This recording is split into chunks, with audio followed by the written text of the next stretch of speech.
In this video, we'll be covering Mycobacterium tuberculosis. We have a lot to cover in this story. A lot. Like, if you're planning on watching it all in one sitting, I'd consider DVT prophylaxis. But we did try to pick a theme that would keep it interesting. It's a story that takes place in the Wild West, and it's called Shootout at the TB Corral. Let's start off by drawing the scene's background and talking about some general characteristics of Mycobacterium tuberculosis. First of all, you should know that TB stains acid-fast. This means that it takes up carbofuchsin stain. Our symbol for acid-fast, if you remember from the Nocardia video, is the acid-fast quick-draw gunslinger. Recall, however, that Nocardia is only partially acid-fast, but TB is the real deal. So let's draw our acid-fast gunslinger over here behind this cart. The reason that TB is acid-fast positive is because of the high concentration of mycolic acids in its cell wall. These waxy, fatty acids take up the dye and trap it, and prevent it from being washed out during the rinsing phase. To help you remember this, we're going to use the same symbol we used in our Nocardia story, the two branched tassels. We're going to have them coming off of our acid-fast cowboy's shawl and chaps. Remember, we chose to use the two branched tassels because they look like the two waxy side chains that mycolic acids are composed of. Finally, just to really make this stick, we're going to give our cowboy's gun and holster a fuchsia color. This should help you remember the carbofuchsin stain.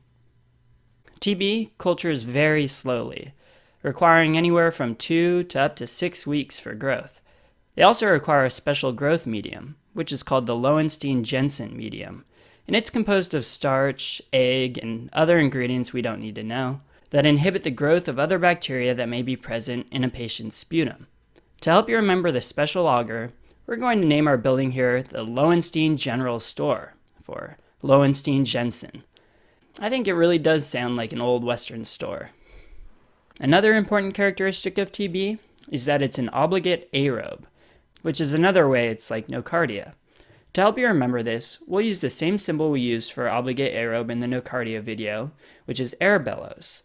We'll have a sign up here on the general store advertising that they have some air bellows in stock. Again, this is for obligate aerobe. We're going to stop talking about virulence factors for just a second to talk about transmission, which is key for our understanding of other virulence factors. TB is transmitted from human to human through respiratory droplets.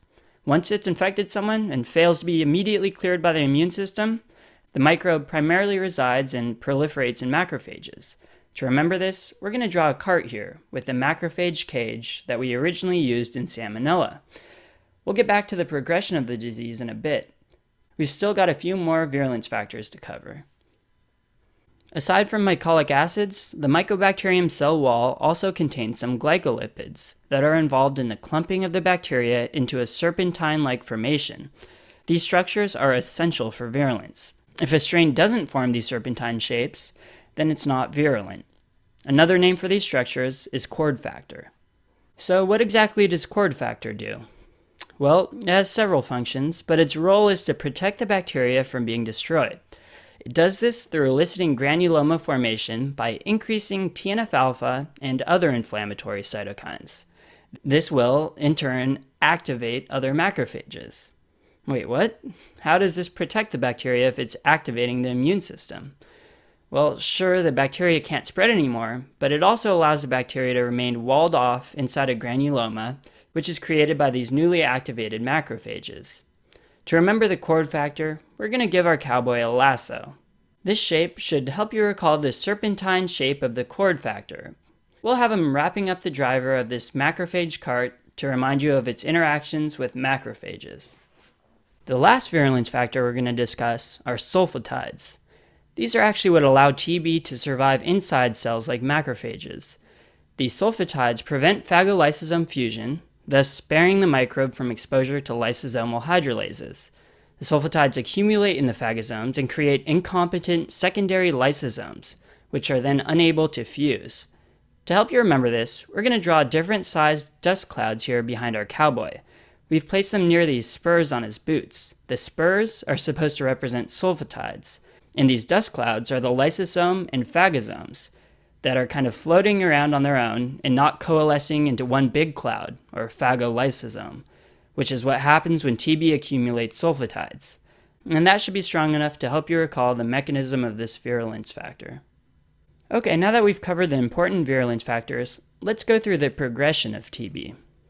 Once someone's infected by TB, they have what's known as a primary infection. After this primary infection, there are essentially three different outcomes. One is a healed, latent infection. Another is that it can cause a systemic infection that can be particularly severe. And finally, the third possibility is that an infection that once was latent reactivates later in life. Okay, let's talk about primary infection first, which affects the lungs, and is primarily either the lower or middle lobes of the lungs. After the primary infection heals, the lesion becomes fibrotic and eventually calcifies, as do the nearby draining lymph nodes. And together, this forms what's called the Gone complex, which are visible calcifications of the lung parenchyma and hilar lymph nodes that can be seen on chest x-ray. We're going to help you remember all of this with a cactus. Let's draw it back here on the left. We tried to make it look lobular, like lung lobes. Notice 3 lobes on the right and 2 on the left? We have bullet holes here going through the middle lobe to remember where primary TB occurs. We've also added red cactus fruit here in the region of the hilum to help you remember hilar lymph node involvement. And to remember that these signs together are referred to as a Gone complex, we'll make this building behind the cactus a gun store and call it the Gun complex. TB specifically creates the caseating type of granulomas. You should have learned or will learn about this in your pathology course, but just to review, granulomas are basically formed in an attempt to wall off an area of infection. They are characterized by a collection of activated macrophages, or Langerhans giant cells, and in the case of tuberculosis, there's a central area of caseating necrosis. These granulomas often develop fibrosis and scarring. And another name for the granuloma surrounded by a scar with a central area of necrosis is a tubercle. To remember caseating granulomas, we have these carts on the left and the right of the drawing that are broken down. Remember, we said that these carts represent macrophages? Well, the broken carts that are falling apart represent necrotic macrophages. The cart on the right is filled with potatoes, which are a type of tubers, which demonstrates that Mycobacterium tuberculosis resides within these granulomas of broken down necrotic macrophages.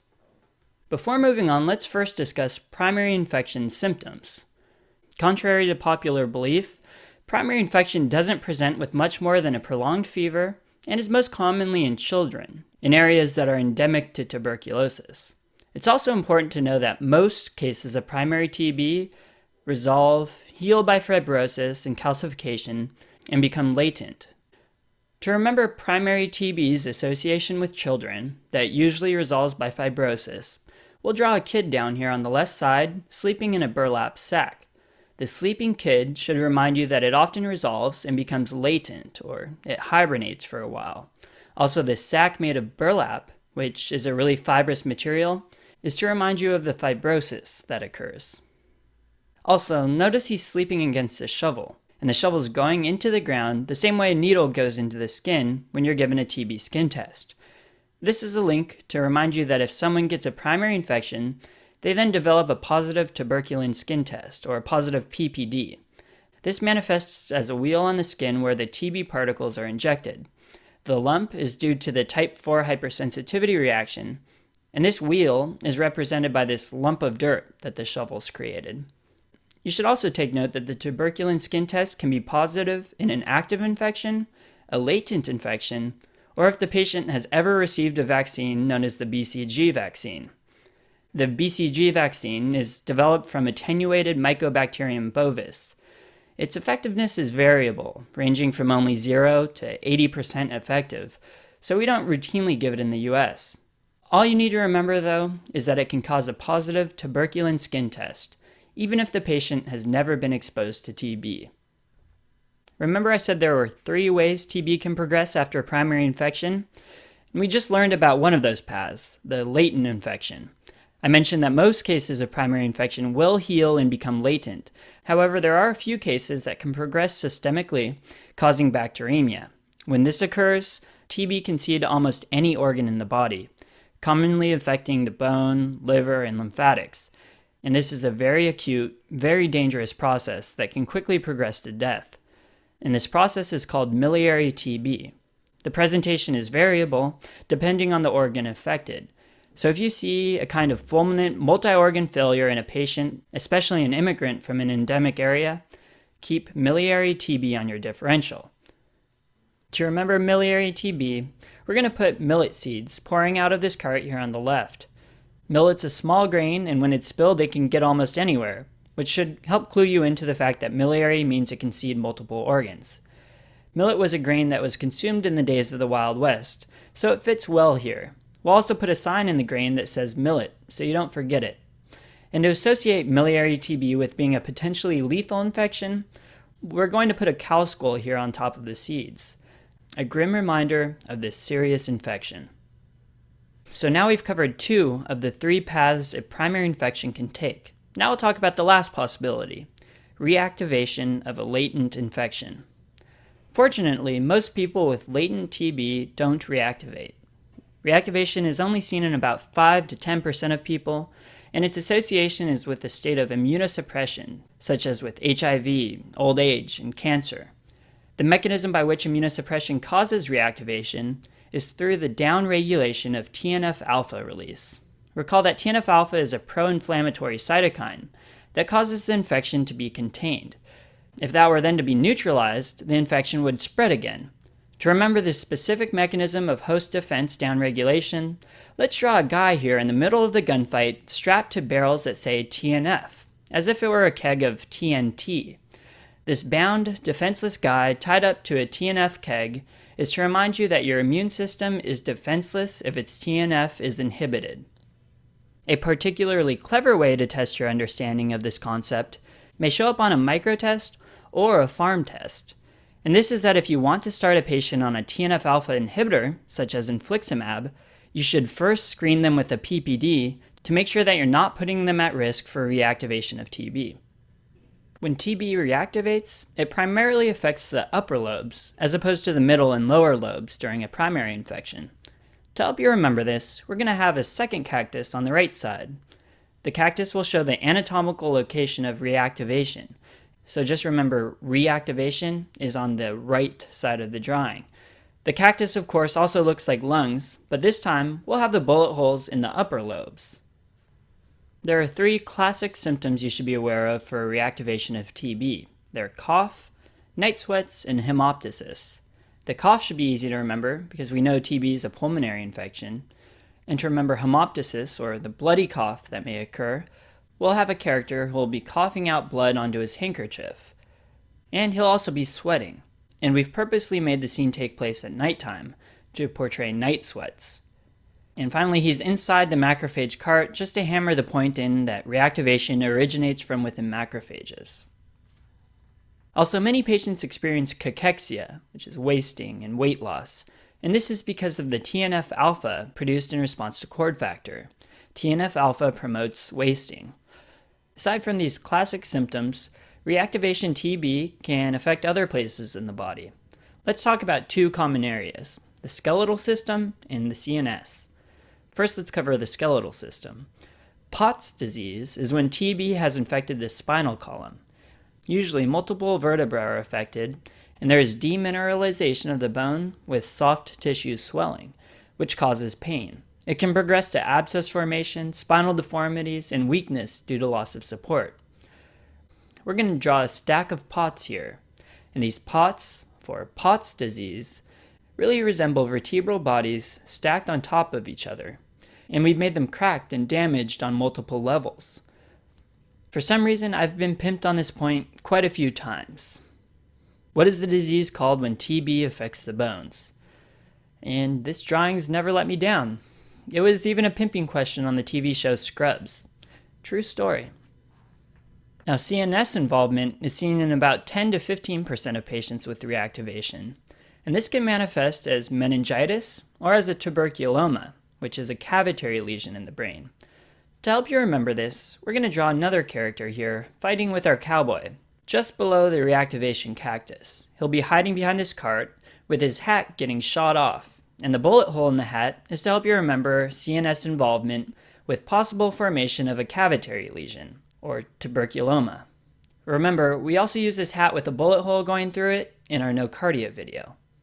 Alright, we finally move on to the treatment of TB. Hang in there, almost done. TB is often resistant to multiple drugs and has the potential to become even more resistant because the treatment period is very long.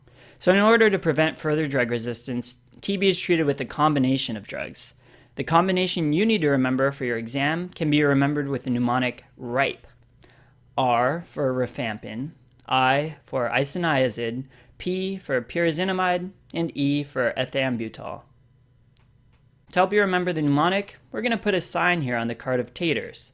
The sign will say RIPE taters, and that should be strong enough for you to recall the treatment regimen. Finally, we'll finish up this story with prophylaxis of patients with latent TB. There are two main drugs used for prophylaxis, rifampin and isoniazid. And conveniently, these are the first two drugs in the RIPE mnemonic, so we'll highlight those two letters for you. We'll also give our bad guy on the right, with reactivation TB, our rifampin rifle. If he had used rifampin rifle correctly in the first place, his hat wouldn't have been shot off. And just so you know, prophylaxis with rifampin and isoniazid is for 9 months, a really long time, even longer than this video, which, by the way, is now done. Oof. Go take a break. You've earned it.